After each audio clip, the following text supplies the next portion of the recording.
कौन सा मजहब और कौन सी ऐसी कौम है जिसको विपरीत परिस्थितियों में हिंदू दर्शन ने अपने यहां शरण न दी हो, उसको फलने फूलने का अवसर न दिया हो। कौन सा ऐसा है दुनिया के अंदर? लेकिन आज जिस हिंदू दर्शन ने सबको शरण दी, सबको फलने फूलने का भरपूर अवसर दिया, आज जब उसी के खिलाफ षड्यंत्र होना प्रारंभ होता है तो उसे एकजुट होना तो पड़ेगा ही। और मुझे लगता है इन लोगों के कर्मों का फल है कि पूरे देश का हिंदू जनमानस आज इस बात के लिए तैयार हो रहा है कि उसके खिलाफ आज शासन तंत्र से जो षड्यंत्र हो रहे हैं उसका जवाब अपने स्तर पर देना ही पड़ेगा। और आज वही स्थिति सामने आई है। महोदय, मैं पूछना चाहता हूं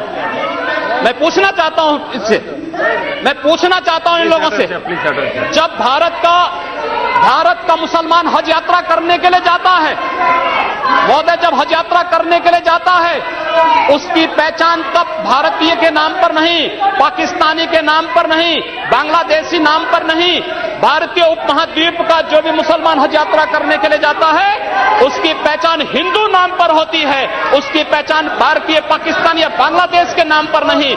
लेकिन अगर उसी हिंदू पहचान को हम इनके ऊपर यहां पर लागू करने का प्रयास करते हैं, इनको बुरा लगता है। हिंदू सांप्रदायिकता नहीं, हिंदू राष्ट्रीयता का प्रतीक है। और भारत की राष्ट्रीयता का प्रतीक हिंदुत्व को बदनाम करोगे तो उसकी कीमत चुकानी पड़ेगी इन लोगों को।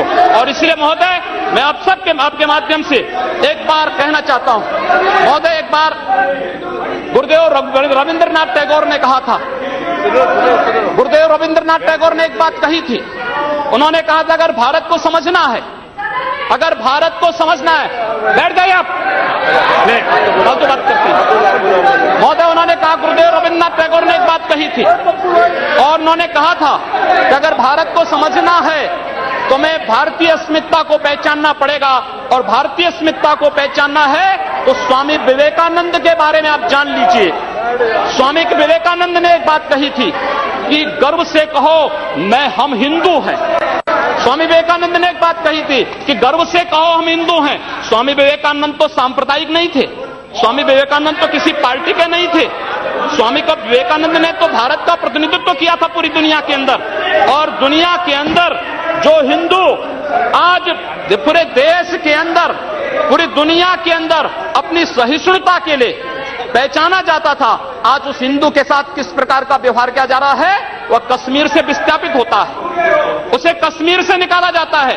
एक भी बार इस सदन में चर्चा नहीं होती है, इन लोगों का मुंह नहीं खुलता जब कश्मीर से 3.5 लाख की संख्या में कश्मीरी पंडित निकाले जाते हैं, तब ये लोग नहीं बोलते।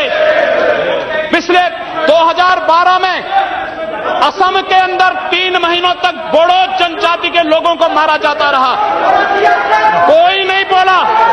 महोदय, कोई नहीं बोला। जम्मू कश्मीर के बाद जम्मू कश्मीर के हिंदुओं के मारने पर कश्मीरी पंडितों को उनके घरों से बेदखल कर दिया गया, एक भी बार ये लोग बोले नहीं, इनको पीड़ा नहीं हुई। दुनिया के अंदर ये अपने आप में बिरला उदाहरण था जहां पर अपने ही देश में अपने ही जानने वाले लोग विस्थापित होकर के खाना बदोश की जिंदगी जी रहे हैं। उस शर्मनाक घटना की निंदा एक भी बार इन लोगों ने नहीं की। मुंबई के दंगों पर ये लोग मौन रहे। जमशेदपुर और भागलपुर के दंगे कांग्रेस के समय हुए थे, एक भी बार इन लोगों ने उस पर चिंता व्यक्त नहीं की। और तो और 1984 में इस देश के अंदर जिन सिख गुरुओं का योगदान इस देश को बचाने और इस देश की धर्म और संस्कृति और इस देश के समाज को बचाने में बहुत महत्वपूर्ण थी, उन सिखों के कत्लेआम पर भी इनको शर्म महसूस नहीं होती है। और आज लोग इस देश के अंदर बात करते हैं सांप्रदायिक सौहार्द की, इनका पूरा चेहरा सांप्रदायिक हिंसा से रंगा हुआ है, सांप्रदायिक एजेंडे से रंगा हुआ है।